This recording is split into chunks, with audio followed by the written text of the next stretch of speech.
कराची के इलाके डिफेंस के फ्लैट में मुर्दा पाई गई अदाकारा हुमैरा असगर के वारिसा मैयत की वसूली के लिए सर्द खाने पहुंच गए हैं। बात करेंगे डॉन न्यूज के रिपोर्टर इमरान हफीज। इमरान, ये कहा जा रहा था कानूनी कार्रवाई के बाद डेड बॉडी वारिसा के हवाले कर दी जाएगी, तो क्या कानूनी कार्रवाई कर ली गई?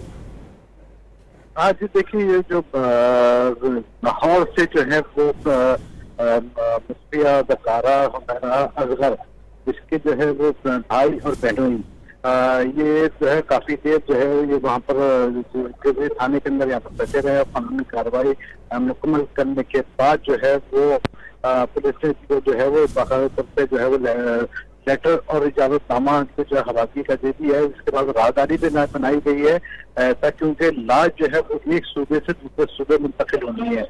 उस राहदारी जो है वो कानूनी जो है होती है।